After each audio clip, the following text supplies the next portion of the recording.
இன்னைக்கு வெரைட்டி ரைஸில் என்னோட வே ஆஃப் ஸ்டைலில் புதினா சாதம் எப்படி செய்கிறதுன்னு பார்க்கலாமா. புதினா ஒரு கொத்தை நல்லா வாஷ் பண்ணி அலசி வடிகட்டி எடுத்து வச்சுக்கோங்க. கொஞ்சமாக கொத்தமல்லி எடுத்துக்கோங்க. கொத்தமல்லி சேர்த்து செய்யும்போது நல்லாயிருக்கும்.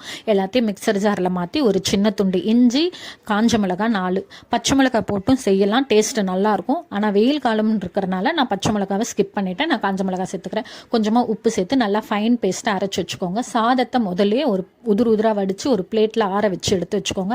அப்போ தான் நம்ம கிரேவி ரெடி பண்ணதுக்கப்புறம் கலர்றதுக்கு ரொம்ப யூஸ்ஃபுல்லாக சீக்கிரமாக இருக்கும். யூஸ்ஃபுல்லாகவும் இருக்கும் இந்த டிப்ஸு. அதுக்கடுத்து ஒரு கடாயில் ஒரு குழிக்கு 2 அளவுக்கு எண்ணெய் விட்டுக்கோங்க. கடுகு, கருவேப்பிலை போட்டுக்கோங்க. உளுத்தம் பருப்பு, கடலப்பருப்பு எல்லாமே போட்டு நல்லா வறுத்துக்கோங்க. நல்லா அது ஒரு மாதிரி லைட்டாக கோல்டன் ப்ரௌன் ஆனதுக்கப்புறமா நம்ம அந்த அரைச்சி வச்சுருக்க விழுதை சேர்த்துக்கோங்க.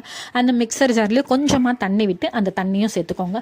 இது பார்த்திங்க அப்படின்னா கொஞ்சம் தண்ணி மாதிரி இருக்கும். அப்படியே இந்த தண்ணிலாம் கொதிச்சு லைட்டாக பபிள்ஸ் மாதிரி ஃபார்ம் ஆகும். நீங்கள் ஒரு 3 to 4 மினிட்ஸ் நல்லா மிக்ஸ் பண்ணிக்கிட்டே இருந்தீங்க அப்படின்னா அந்த தண்ணிலாம் நல்லா உறிஞ்சு கொஞ்சம் கொஞ்சமாக திக்காக ஆரம்பிக்கும். லேசாக கொஞ்சம் கிரேவி கன்சிஸ்டன்சியில் வந்ததுக்கப்புறமா நான் பட்டாணி வேக வச்சு தனியாக எடுத்து வச்சுருக்கேன். ஒரு கப் அளவுக்கு நான் அதை இது கூட சேர்த்து மிக்ஸ் பண்ணி செய்கிறேன். இந்த சாதத்து கூட இந்த பட்டாணி மிக்ஸ் பண்ணி சாப்பிட்டா ரொம்ப நல்லாயிருக்கும்.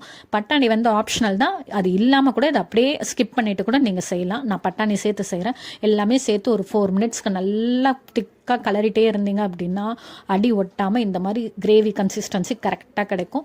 இந்த ஸ்டேஜில் வடித்து வச்சுருக்க சாதத்தை கொஞ்சம் கொஞ்சமாக மிக்ஸ் பண்ணி ஜென்டிலாக மிக்ஸ் பண்ணிட்டீங்கன்னா இன்ஸ்டண்ட்டான புதினா சாதம் ரெடி. இது கொஞ்சம் குளிர்ச்சி, அதனால் கோல்டு இருக்கிற சமயத்தில் இதை சாப்பிடாதீங்க. தேங்க்ஸ் ஃபார் வாட்சிங். இந்த வீடியோ உங்களுக்கு பிடிச்சிருந்துச்சுன்னா ஒரே ஒரு லைக்